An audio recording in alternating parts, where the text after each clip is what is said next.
We should be live. All right. What's happening, everybody? This is our 1 hour Q&A with Ron Reed. We wanted to, with the crazy time that we have going on here, a lot of people have been laid off and whatnot.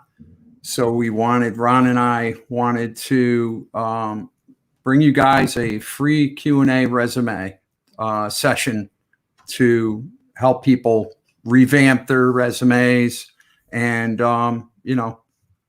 do up their LinkedIn profiles, everything, So we'll wait and see if we'll get some people flowing on here. What's been going on with you, Ron? Since last time since 4 days ago. Yeah, no, things have been busy. Things have only gotten crazier out there in the past 4 days since we last spoke. Okay. But it's crazy times out there. So I'm glad you put this together.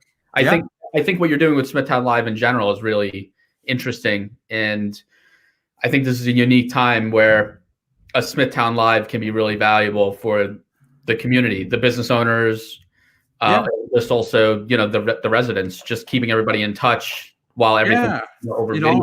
We're not really doing as much face to face, in person communication right now. So this is great what you're doing. Exactly. It's highlighting local businesses, which I think is a necessity. I think a lot of local businesses lack the knowledge of how to present themselves and how to promote themselves on social media. So this is just one avenue, and it lives forever. I mean, video lasts forever on YouTube. I've turned it into a podcast, and then of course Facebook. So you have a bunch of different mediums that you're able to present your business on. Yeah, very smart. And I'm starting to reach out to, I want to do an interesting people of Smithtown or interesting people of the area segment. I know there's a beekeeper down the road. So plenty of interesting people in the Smithtown area. Definitely. The Historical Society can provide a ton of people also. Okay. So let's, we got a few viewers on. Let's get into what we really want to accomplish today and talk about resumes. So there's a lot of kids just getting out of college. Every year there's kids getting out of college, but then now all of a sudden there's this whole influx of people that are like, wow, I may have to find another job. How important is a resume, regardless of what industry you're in? Well, it's critically important. Regardless of how you find your next job, especially because processes are so they're so systematic these days in terms of HR and everything being on the up and up and documented. Yeah. Even if you get your next job and you go through your next interview process because somebody on the inside through a referral, at some point that company's going to ask to have a resume on file, more than likely. So it's just absolutely critical. I mean, most conversations typically, in regards to an interview process, typically very early on lead to, let me see your resume. Right. So the fact of the matter is you should just have a very strong resume ready to go, whether you're looking or not. If you're not looking for an opportunity right now, I think it's smart to have a strong resume ready to go so that you don't miss out on opportunities. You can pounce on opportunities when they arise. On the flip side, when absolutely out of the blue, COVID-19 pandemics happen, you're ready to rock as well, and you're not behind the eight ball, because a really quality resume takes time. So you want to be ready to hit the ground running, in good times and in bad. Right.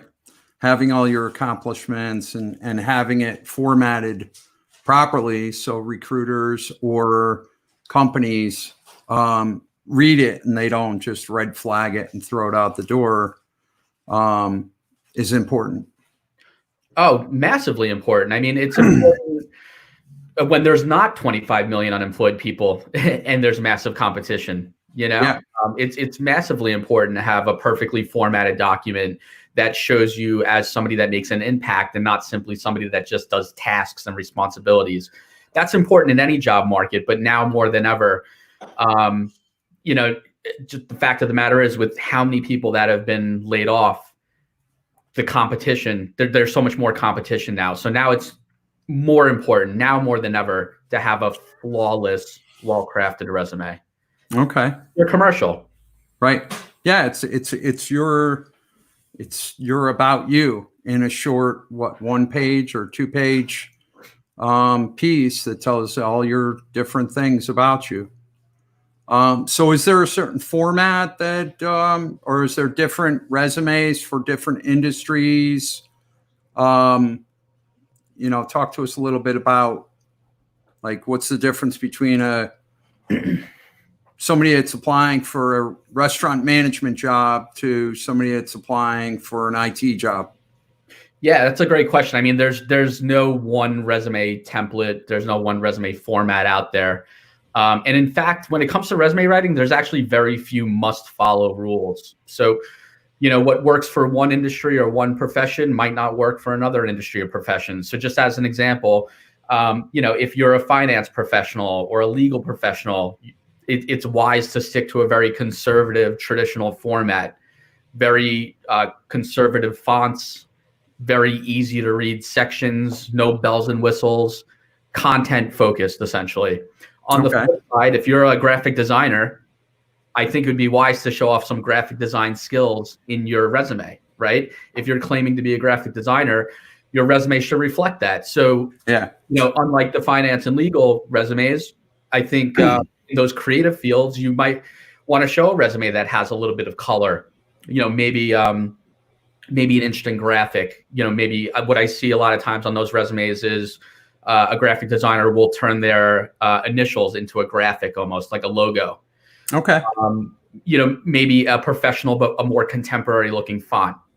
Right. Sometimes you'll see like a 2-column format, which is not your traditional conservative format. For 90% of my clients where I advise never go beyond 2 pages, but there's certain professions where it's very common to see 3, 4, 5, 6 page resumes. Like in IT, for example, a lot of IT professionals take on a lot of contract jobs, 3 months here, 6 months here, a year here, and that naturally lengthens the document. They're listing a lot of technical skills, which naturally lengthens the document. So that's quite standard in that industry.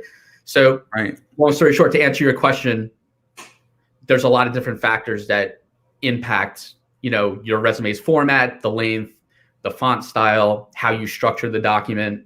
And if anybody had some questions about that, feel free to shoot me an email or find me on LinkedIn, and we can talk about your unique situation.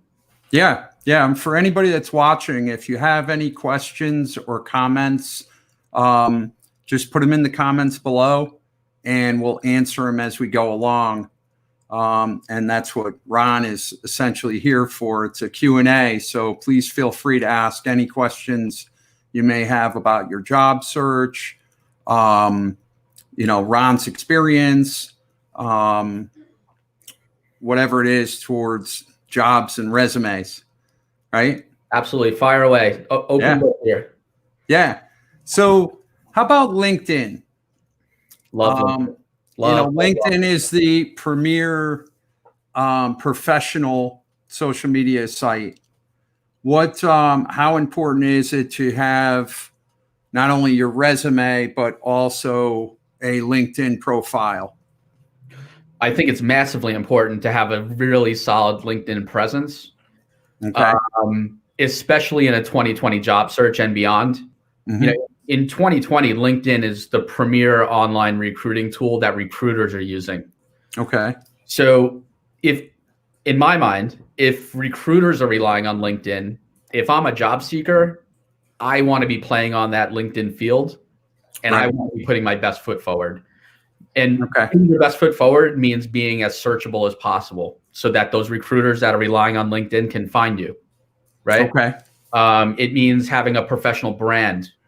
So I think it'd be really smart in 2020 especially when you have so much competition now with everybody that's looking for work. I think it's important to have a professional brand. View yourself as a job seeker as almost your own individual brand or company. Okay. To be consistent across platforms, right? Your LinkedIn should have consistency with your resume, so that you're projecting sort of a consistent message to recruiters and to the job market. Okay. I think a lot about that when I'm, as a realtor, I'm like, well, where are people looking for me? Mm-hmm. They're not just they're looking on Facebook. They're looking to see what I'm doing. They want to know who's going to be handling their house. So I'm wondering, do they go to LinkedIn and check me out? Absolutely. I guarantee you many of your prospective clients are checking you out on LinkedIn. Okay. I bet. I would bet a lot of money on that, actually. Okay. Yeah. So they're not just checking out my Facebook business page or my personal Facebook page, or Instagram or wherever I may be, which, we'll get into that in a minute, is keeping it tight and clean. Mm-hmm. Yeah, LinkedIn. So how do you break down a LinkedIn profile? Like, is there a certain format there, or do you want to maybe you want to take a look at my profile? We can share the screen, and you could take a look. You could pick apart my profile for me. I'll make notes as we go along, so I know what to change. Yeah, let's do that. I'll pick your profile apart, and I won't take it easy on you. All right? Yeah, no, not at all. I want to know. This is good info for me. Yeah, let's take a look here. I'll point out the good, bad, and the ugly. Yeah. So, let's start right at the top here. So the first thing I'm noticing is your URL. LinkedIn.com/in/James Hayden. So I love the fact I love this. I love the fact that you took the time to customize this URL. Okay. So what I mean by customizing it is that when you signed up for LinkedIn, and when anybody signs up for LinkedIn, LinkedIn assigns you a random URL where there's usually a bunch of random letters and numbers on the end of this. So what I'm getting at is you took the time to customize this, meaning you eliminated those random letters and numbers. So now you just have this clean, /James Hayden /. Right. I know that doesn't sound like a huge deal, but I think from a branding perspective, it just looks so clean and professional. Yeah. You as a real estate agent, you can include that on your business card, and it would look really clean. You can include that on things like your resume, your office stationery, your other social media platforms. It just looks really clean as a link. So I just love that. It's just really sharp from a branding perspective. Yeah. So that's the first thing I'm noticing. So well done with that. Good. All right. So the next thing I'm looking at is this sort of intro area. So I love the banner photo where you have the Hayden team, Realty Connect USA. I love that because that just immediately informs the viewer who you are, that you're in the real estate world. And this is, I've been on your website. This is very consistent with your website, right? The logo is on your website. So you have brand consistency across the platforms, right? Yes. Across your profile and your website. So I think that's smart. Mm-hmm. Headshot's great. Perfectly centered, perfectly cropped, neutral background. It's a high resolution photo. You're dressed professionally, great smile. So you're good to go with the banner photo and the headshot. Okay. Well done. The next thing I'm looking at is your headline. So right now it says licensed associate real estate broker at Realty Connect.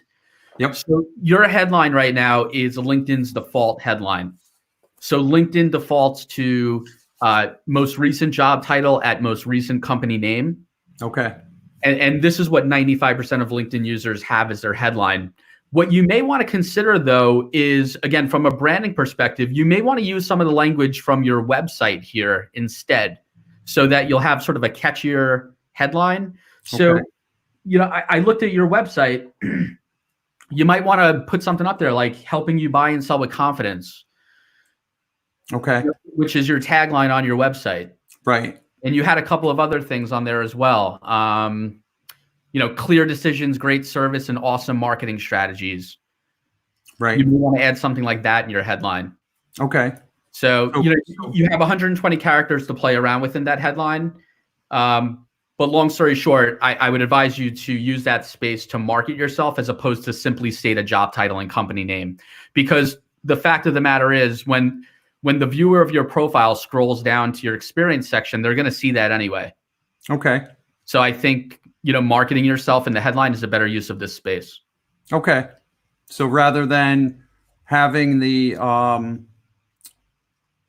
job title there, have almost your intro line or your catchphrase. Exactly. I do XYZ or something. Exactly. Because they're going to see where you work down lower in the about. Exactly, like a tagline. So just keep in mind, I'm advising everybody to treat themselves like a brand, right? So if this was the Nike profile, this would say, just do it. Okay. Right? Okay. All right. I love the fact that you have over 500 connections. That's amazing. You're a salesperson for a living. So sales and job seeking are very similar. I mean, looking for a job is a sales process. So with that in mind, I think it's smart to have a lot of connections. Connections equal activity.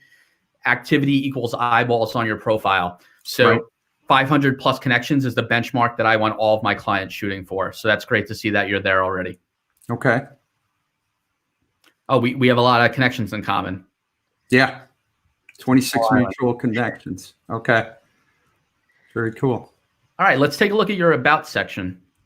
Okay. It's a little old.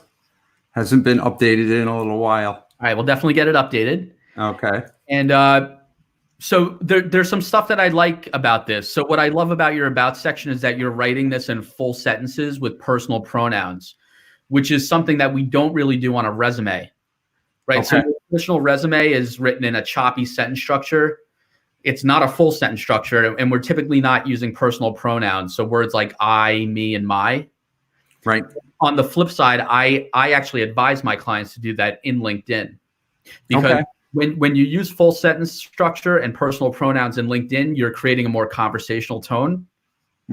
Which I think, I don't have any data to back this up. I don't have any proof to back this up, but I do think there's something to be said for pairing a conversational tone with a profile picture where whoever's on your profile can almost visualize you speaking to them and getting to know you, which is a completely different dynamic than a resume. So you have so basically your headline is like your tagline. Yep. And then your about should really be almost kind of like your elevator pitch. Yeah, it's like an elevator pitch, a synopsis, your story. Okay. And then what I also love that you've done here is you have a running list of specialties right here. This is really smart because what you've essentially done is you've loaded this up with keywords. Okay. That somebody looking for somebody with your expertise would most likely be searching. Okay. That's really smart because by having this running list of specialties, you're more likely to be found. Okay. By the right person who can do business with you. Okay. So I need to update that too. Yeah, I would blow this out. I would make this list as long as possible. Okay. Very cool. Now, what you might want to also consider is, now keep in mind, most people watching this are job seekers, but again, I think there's a lot of parallels between job seeking and the real estate market. Yes. So you as a real estate professional, what you may want to consider is, the great thing about LinkedIn is you can add media. You can add links. You can add video, pictures. You may want to add some pictures and video here to some of your latest listings. Okay. Right? You could post up some really high quality photos, or if you had some drone footage or anything like that, I think that would be really cool to list here. Okay. You never know. Your next buyer or your next client could stumble upon your LinkedIn profile, and that listing info, that picture could be what what sparks the deal. Okay. So linking, like, are you talking about linking back to another, like, say, a YouTube video, or are you actually talking about embedding into the profile? That exactly. Yeah. On LinkedIn, you can actually embed the video or picture or, or photos. So is that in the about, or do you have to add another section? You know what? It's typically in the about. I believe just a few days ago, they actually moved it though. But if you go to edit this section, you should be able to attach that media. Okay. It's So just new like listings or part of my website or something. Yeah. Okay. Now, from a job seeker's perspective, because most people watching this, if there's any photos or video of you at a conference or representing your past employers, giving a presentation or something along those lines, if you were ever quoted in an article, that might be great media to consider linking up in this about section. Oh, okay. Okay. Yeah, I've actually been in Newsday a couple of times. Yeah, I think that would be tremendous to get up there. I think that would really give you a lot of credibility. Okay. Very cool. Okay. All right. Now with the experience section, right now your experience section is what I call a skeleton experience section, meaning you have the bones, right? You have company names, you have job titles, you have the logos, and you have dates of employment, but there's not really a lot of meat on the bones, meaning content. Okay. So I would want you to build out this content a little bit more. And I'm sure you can lean heavily on your website's content. I'm sure on your website, you probably have like an about me section. There's probably some content you can copy and paste from there. But with LinkedIn, content is king, right? Because the more content you have in your profile, the more searchable you become. Okay. So what you may want to do is, maybe you want to use this space to showcase your 5 top deals of all time at Realty Connect, or your 5 most recent deals, or your current listings. There's tons of different ways you can use this space, but or you may just want to simply tell your story. After working 2 years at Daniel Yale, I transitioned to Realty Connect, yada yada yada. Right. Okay. Maybe talk about the company a little bit and their culture. Sure. And you can also attach media to each of these individual jobs as well. So if you sold an amazing property at any of these companies, maybe attach a photo, or if there was an article written about you, or whatever the case is, that would really take this to the next level. Okay.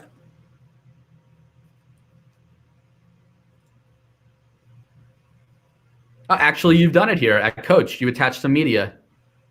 Yeah, I think that might even be a broken website link from an older website that I had when I was a coach. So okay, but at least you get the point though. You're on the right path. Yeah, I got caught up there. What's it? It says show one more experience. I don't know what that one more. Oh, okay. Those band lines. Yeah. Okay. Now education, I haven't beefed up too much. Okay. Yeah, here you just want to list any licenses, certifications. Typically, we keep education at college. The exception is if sometimes people go to like a really well-known, respected, prestigious high school or prep school or something like that, which can really help for networking purposes. Okay. Like here on the island, the school that comes to mind is Chaminade. Okay. Chaminade carries a lot of weight, even though it's a high school. So if I went to Chaminade, I would certainly include that here. Okay. But typically we keep it to college and licenses, certifications like you've done here. Right. Okay. Okay. Yeah, I love that you have volunteer experience. If you have any additional volunteer experience, definitely add that as well. Okay. Oh, and what about boards? If you're on a board or something like that. Absolutely. Yeah. Board memberships and any leadership or any community involvement, that would certainly be included here. Okay. Now, what about listing stuff like, it's obviously a self-promotional page. So should I be putting my Smithtown Live stuff up there? You know what? I think that decision is all predicated on what you're looking to get out of LinkedIn. You know, if you're going to use LinkedIn to try to land future guests, then yeah, I think it would make sense to include Smithtown Live. Okay. If you're only going to use LinkedIn to, represent the real estate Jim Hayden, then maybe not. Okay. Remember, it's a branding tool, so I think it's all predicated on what brand you're looking to put out there and who you're looking to attract. Okay. Okay. I gotcha. So keep it. I have to think about that, and who I'm trying to, because I don't know who my next client is really in real estate. Right. It could be somebody that I interview. Could be. Yeah, it's all about what persona you want to put out there. Right. Okay. Maybe you want to put both personas out there. It's just a decision you'll have to make. Right. Okay. I mean, just as an example, I'm a business owner, but I started my business on a very part-time basis around 6 years ago. And at the time I was job seeking. So there was a point in time where I was using LinkedIn to job seek, to sell, and my job was a recruiter. So I was also recruiting using LinkedIn. So there's many different ways you can use LinkedIn. It's just all about what your end goal is. And for watching this, it's to find their next job. Right. Okay. So really having it be as robust as possible is really the key. Robust. Yeah, that's a great word. Robust content. Because and knowing what you're utilizing it for is also important. Absolutely. Yeah. All great marketing has an end goal. All great marketing understands the audience. Okay. But yeah, robust is a great word. Having a lot of accurate, targeted content, keywords. That's what's going to help the right people to find you, the right recruiters. Okay. Very cool. And actually, piggybacking on that, the last section I want to take a look at is your skills and endorsements section. This section actually impacts LinkedIn's matching algorithm very heavily. So it's important to have a really well-developed skills and endorsement section. Okay. So that you're basically aiding LinkedIn's matching algorithm to match you with the right recruiters. So yours looks very solid, actually. I mean, you can add up to 50 skills here. Okay. I'm not going to count them one by one, but yeah, if I were to guess, you probably have around 40 to 50 here right now. Right. So you're in a good spot. And these all look very appropriate for what you do for a living. Yes. Yeah. So I would say this is definitely a highlight of your profile. You've done a great job here. Okay. Now, should you, let me ask you this, if you have one party, does LinkedIn have this format set up, or can you move, like drag and drop different sections? No, this is LinkedIn's standard format. So for every profile, this will be the order of the content. Okay. Okay. Very cool. Yeah, so those are the major sections of the profile. Okay. And what about like compared to my profile, which seems to be pretty complete? I know I need to update some stuff. What's have you seen profiles that are like blow your mind profiles? Oh yeah. Yeah. So LinkedIn has a ranking system. So your profile can be ranked beginner, intermediate, all-star. Okay.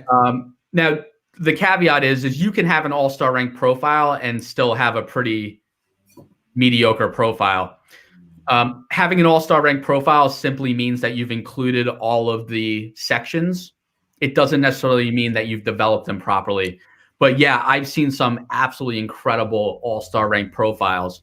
And typically those profiles, they follow the guidelines that we just went over. They have a great intro, great banner photo, great headshot, great headline, an amazingly well-written about section with media. Okay. And just robust content in the experience section. Basically just every section maxed out and, really just well-developed. Okay. Very cool. Now, what about posting on LinkedIn? If you're writing blogs or you have content, how important is that? And does that push you higher into the ranking, or does it make you more visible? Well, yeah, I mean, yeah, the fact of the matter is, I mean, if you're posting content, you will become visible. But I mean, this is going to sound harsh, but you better be posting quality content, and you better know what you're talking about, because if you're putting yourself out there into the public, and your opinions and thoughts are not well received or respected, that could certainly work against you. Okay. But if you're considered sort of a thought leader in your field, and you're putting out quality content, you're putting out thoughtful posts, you're publishing articles that are well received, I think LinkedIn is the best platform to showcase that content. LinkedIn's organic reach is incredible, and well received content spreads like wildfire on LinkedIn. Okay. So again, you better be good at it. So we're gonna have to post this Smithtown Live session after. We'll have to both post it on LinkedIn. Yeah, absolutely. After this. Absolutely. Yeah, definitely. Yeah. So is there any other things? I know I try to be very attentive to messaging on LinkedIn. So if somebody sends me a message, I know I get a lot of, their automated marketing messages from somebody that I just, maybe it's a banker or somebody trying to sell me something, which I tend to ignore, but I try to be very attentive to people sending me a message. Because that may be my next client. Yeah, sure.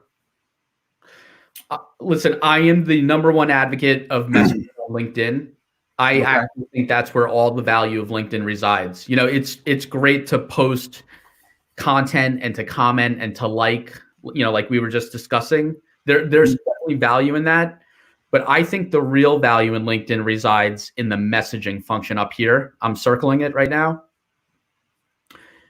As a business owner and a job seeker, I personally have done so much business, and I've actually landed a job using the messaging function myself. So if you don't mind, I'll tell a really quick story.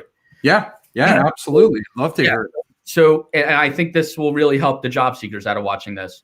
So 6 years ago, I started my own resume writing business, and I've had that business through today. It's doing really well.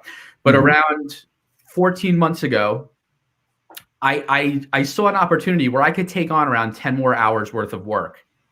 Okay. So using LinkedIn, I identified a large career services company that just very well respected, very well known. And I just did some research. I went to the search bar up here, and I identified the head of human resources for that company. And the regional director of that company. So this guy's based out of Manhattan. Wow. And I don't know these people, but I just sent them a connection request on LinkedIn and a very brief note on those invitations, explaining to them exactly what I explained to you, that I have my own resume writing business. It's successful, but I want to pick up a few more hours on a very part-time basis. Okay. And then we continued the conversation. So they accepted my invite. We continued the conversation in the messaging function, and within 3 weeks, I was going through their training program, and 14 months later, today, I still work for them on a very part-time basis. Oh, wow. Okay. So the moral of that story is, it required some guts. I connected and messaged people that I didn't know. The real moral of the story is that I wasn't replying to a job posting. You were being I was seeing action, right? And that's the real moral of the story. Most job openings are never advertised anywhere. Okay. So if I never took the leap, if I never initiated the conversation, Mm-hmm. that opportunity never would have, it would have never come to fruition. So Right. it takes a little bit of guts. And it took a little bit of research. I had to track down who these people were. Right. So I think the big point there is, don't wait for somebody to find you on LinkedIn or on Facebook or wherever. Be your own best advocate and do your own research and outreach to get the job that you're going to really enjoy and want. Absolutely. Yeah. The great thing about LinkedIn is that you can use it in a very reactive and proactive way. So it's Right. reactive in the sense that if you build out your profile the way that I explained to you, you build it out robustly, lots of keywords, you can use that for a reactive search, meaning the recruiter should be able to find you and contact you. But you can also use LinkedIn in a proactive way, the way that I did, right? Tracking down decision makers at companies you'd love to work for, sending them invitations, connecting with them, and then starting conversations using the messaging function. Okay. So just so much opportunity on LinkedIn. LinkedIn has completely eliminated the barriers to communication that used to exist in the hiring process. Oh, okay. 10, 15 years ago, you would submit a resume and pray that you'd get a response. Or you would cold call and try to get through receptionists. You would mail in a resume and hope it got past the receptionist. Now you can directly message a CEO on LinkedIn. Will they reply to you? Probably not, but they might. And you don't have to go through the gatekeepers. Well, you don't know. There's a lot of I know there's a lot of people that have their accounts being managed for them because, if they didn't, they'd just be bombarded with requests all day. But those messages I find do get through. If it's the right message and the right tone of voice, whoever's handling the CEO's profiles is going to know, okay, we want to talk to this guy. Sure. And CEO's extreme. I mean, CEO's the top of the food chain, but more realistically, you can use LinkedIn to just connect with recruiters, whether it's corporate recruiters, staffing agency recruiters. Like I did, I connected with a global director of HR. Okay. Right. So decision makers, they're not CEOs, but they're decision makers. They're people that can influence the hiring process. Right. And these are people that pre-LinkedIn, you really didn't really have access to. So listen, I'm the biggest advocate for LinkedIn. I mean, I could talk to you about LinkedIn all day. Right. Yeah, it gets my gears turning about reaching out to development companies and stuff like that, and talk to them about who's handling their real estate. Even corporations need to buy commercial properties. So you may find somebody in the realm that is the head of the real estate department. So gets me excited. Yes, such a valuable tool in the tool belt for any job seeker. Yeah, definitely. And if anybody has any questions and they want to throw it in the comments about LinkedIn, feel free to ask us some questions. That's what we're here for the next 20 minutes or so. So let's go back to resumes. Okay. And talk about I know we talked on the show the other day. There's going to be this whole resurgence of people reinventing themselves. Like how can they? Does it look? Here's a good question. Say I'm a company owner and I just got your resume about one position, but now you're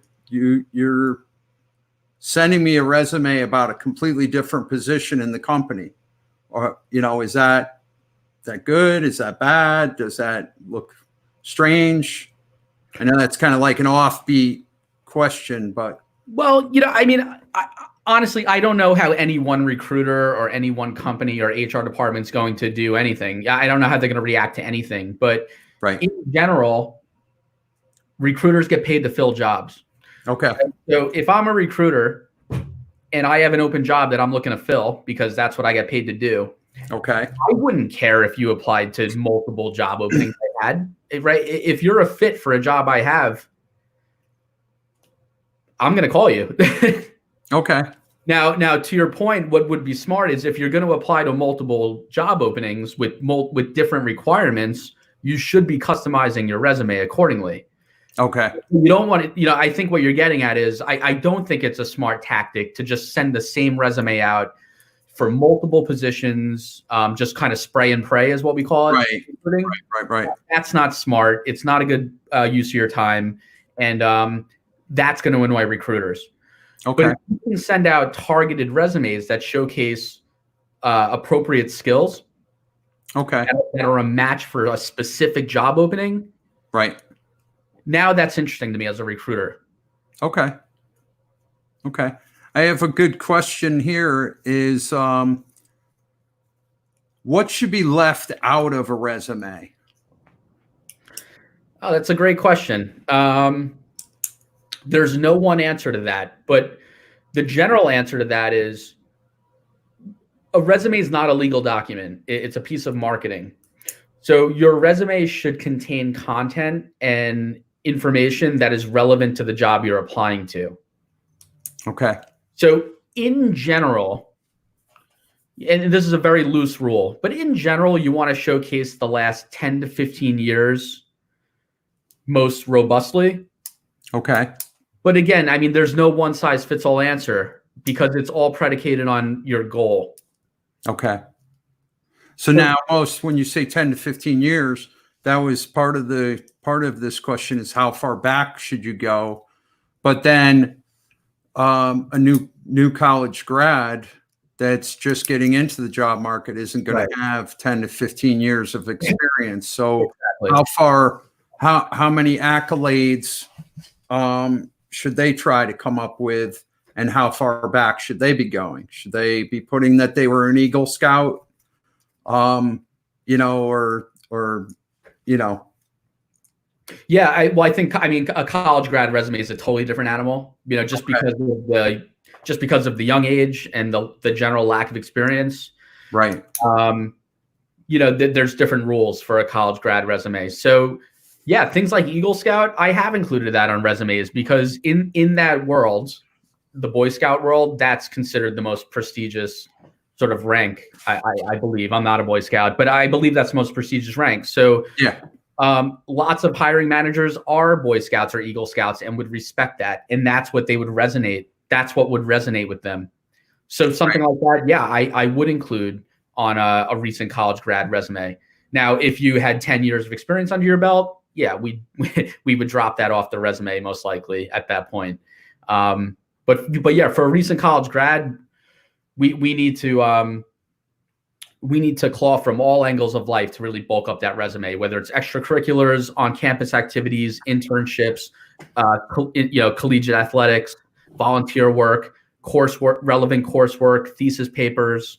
We really gotta pull from all aspects of life to bulk up that resume. Okay. Very cool. And then what about resume writing? Should I hire a resume writer, or is it easy to just go on?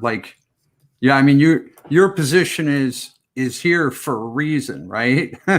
Because I don't know how to write, and I don't know what people are looking for. We talked about this the other day. You have the best of both worlds. You were a corporate recruiter, and you saw everything that was sliding past you because of mistakes. which is the vast majority of resumes. Yeah. So have contain at least one error or are not marketing the candidate properly. okay. So your question, I'm very biased. Everybody should hire a resume writer. Right. And right. it should be me. Okay. Yeah. No. I guess. I mean, like I know when I was, back in the day, years and years ago, going and researching how to write a resume is almost it's almost like all of a sudden you get blasted with all this information and you're like, all right, which one? Now I'm like, yeah, which one is the right format? How do I put this together? So for somebody that's getting back into the job market, it behooves them to reach out, right? Yeah. So, I mean, I was joking around a little bit that I'm biased and hire no, I get it.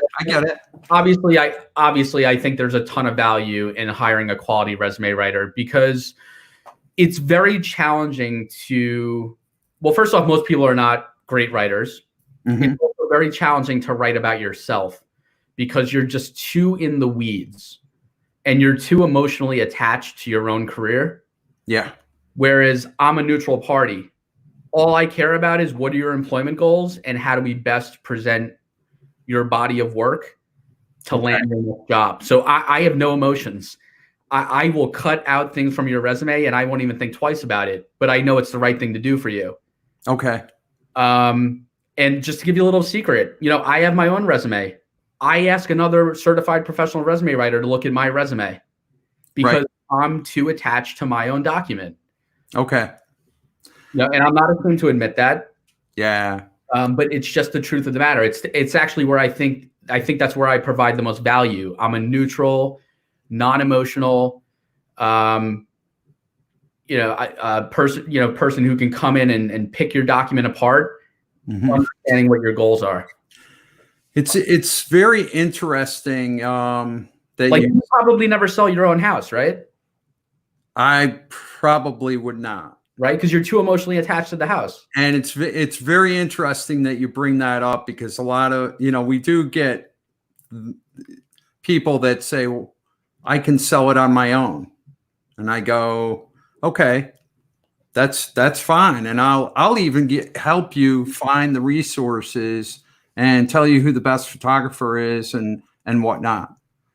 But it's going to be a struggle because you have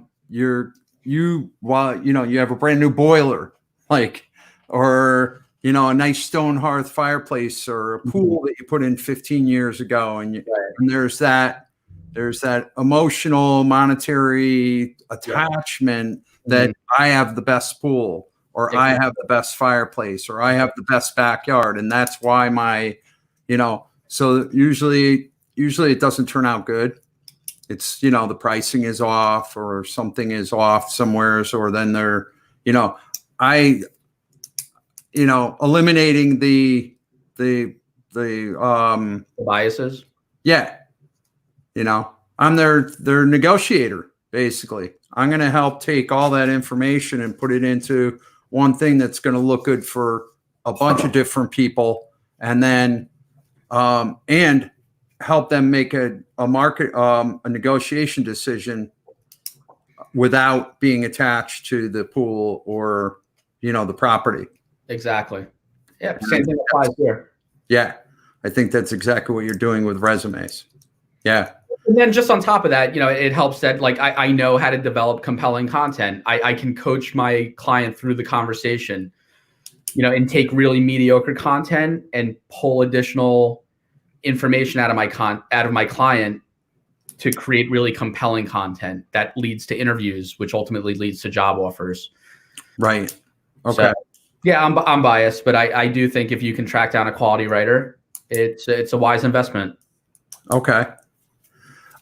So here's a good two good questions. Hobbies. Should you have your hobbies in your resume? It's a great question. Honestly, I go back and forth on this. I mean, this is a question you could ask 100 resume writers. You might get 100 different answers. So it comes down, personally, I'm usually against it, but I've seen so many people land interviews over shared interests. Yeah. So on the one hand, I'm not completely opposed to it. Like within reason, if a client was adamant about including hobbies, within reason, if it wasn't anything really off the wall, I wouldn't really fight them on it, because I've seen it countless times where, in a resume evaluation process, you have two equal candidates, but one's a marathon runner and they list it on their resume, and the hiring manager's a marathon runner. And no matter all the great experience and the education, all the hiring manager sees is the marathon runner. Yeah. What about, yeah, no, I get that. It's, I could see putting that you're a runner if you're applying to be a manager at a running store. Yeah, I think that's a great point. That's a great point. I think aligning your hobby with the profession that you're going after might be, you could be a graphic designer and your hobby is sign making. Well, that's a great point. I'm glad you brought that up. And this actually ties into my entire theme over this hour. Everything you do, it should be predicated on your goals. Right. So I don't think you should just list hobbies willy-nilly, but certain occupations that are very competitive, I think it would be wise to list something like a marathon runner. That's a very competitive trait. Okay.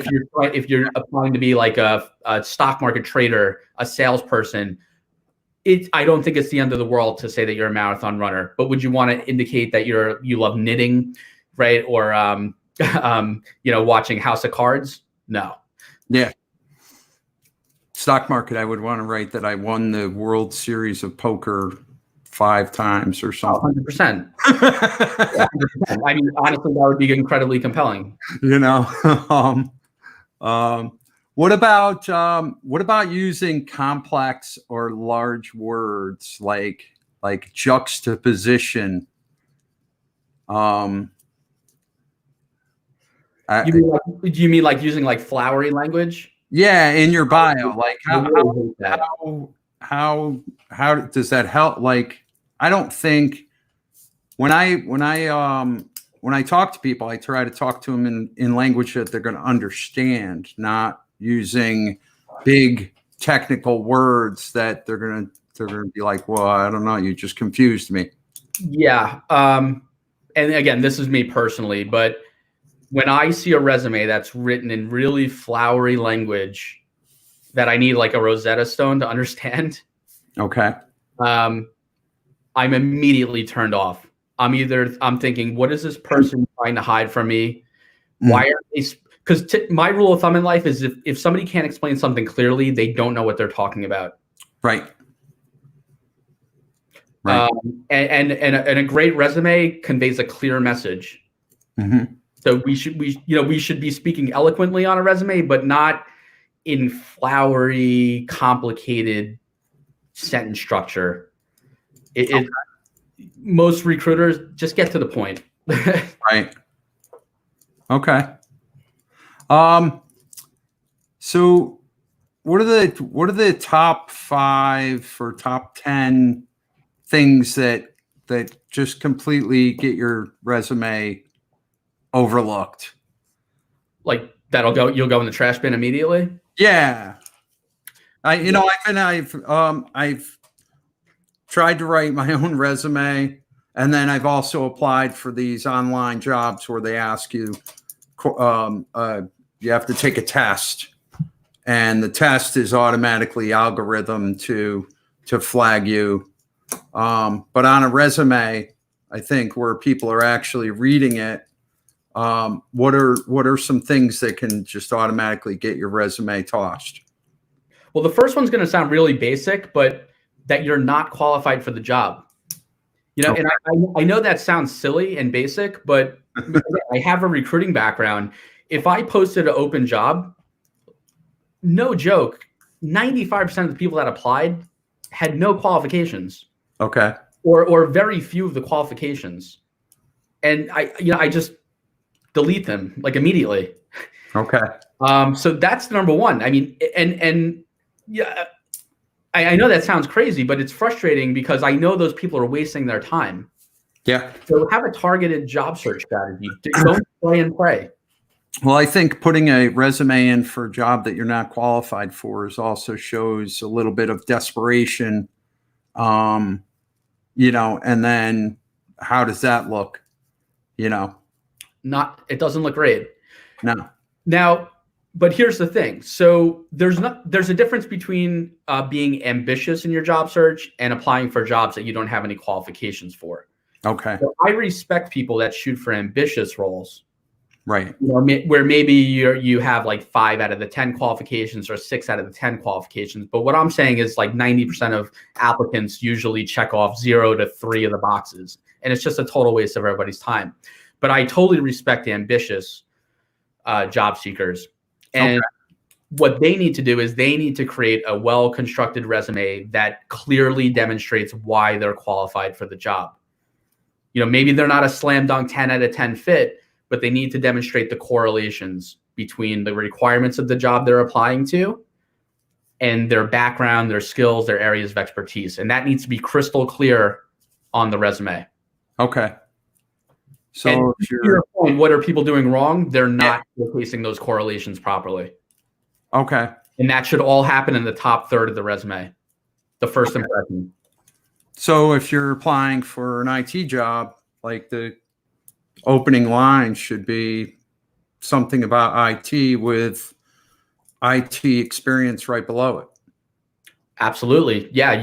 It should be clear that you're an IT professional and you should be showcasing some of the skills that you possess that the job posting is requiring. Okay. Are there any other, all right. So that's one kind of, what's another big one that you see a lot? A lot of spelling errors, which is just, in 2020, that's just really unacceptable between spell check and just, running your resume by 2 or 3 people that you respect to catch those errors. Yeah. I want to give everybody and this goes for everybody, even in the real estate field, there's an extension called Grammarly. Right. And it works in Chrome. And if you're not using it, like I don't even send an email off before I won't reply to somebody unless I know it's because it doesn't look good. Yeah. I think it's so important. I mean, and the response I'll hear back from some people is, well, I'm not applying to be an English teacher, or I'm not a writer, I'm not a poet. But it's not the spelling. It's the lack of caring and attention that we're giving to your representation on paper. Yep. Like if this is what you're putting out to the world, your resume is supposed to be your best foot forward.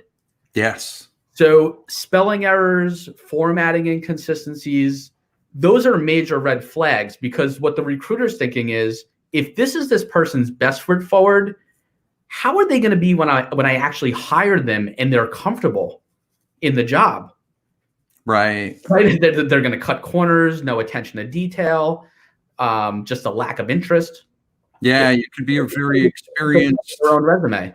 You could be a very experienced person in that field and a perfect fit for the job, but then those little errors might get you flagged because then, like you said, the employer or recruiter is looking at, is this guy really, or gal, really a good fit for our company?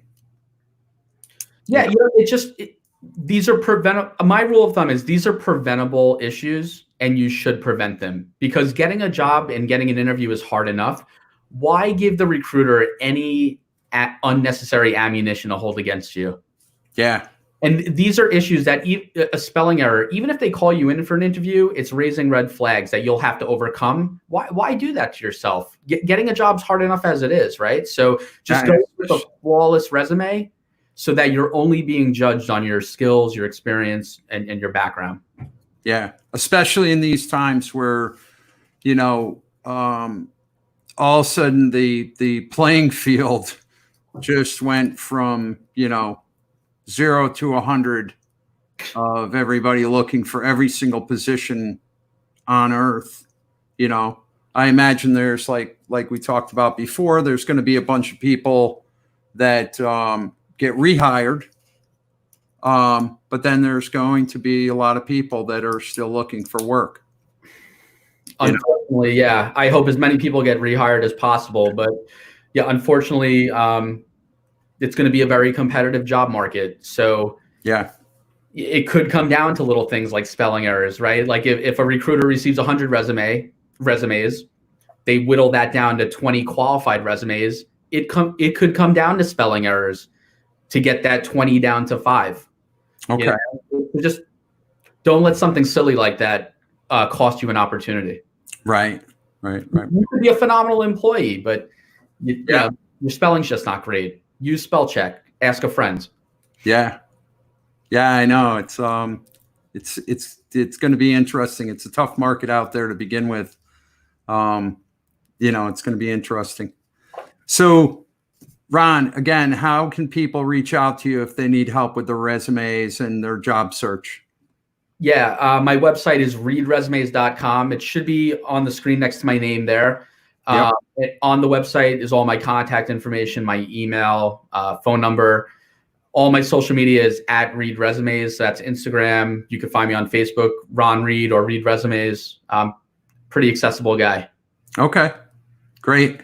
Hey, I want to thank you again for doing this hour-long Q&A. We had some pretty good questions. We broke down. I know I'm going to be going and working on my LinkedIn profile after this. Awesome.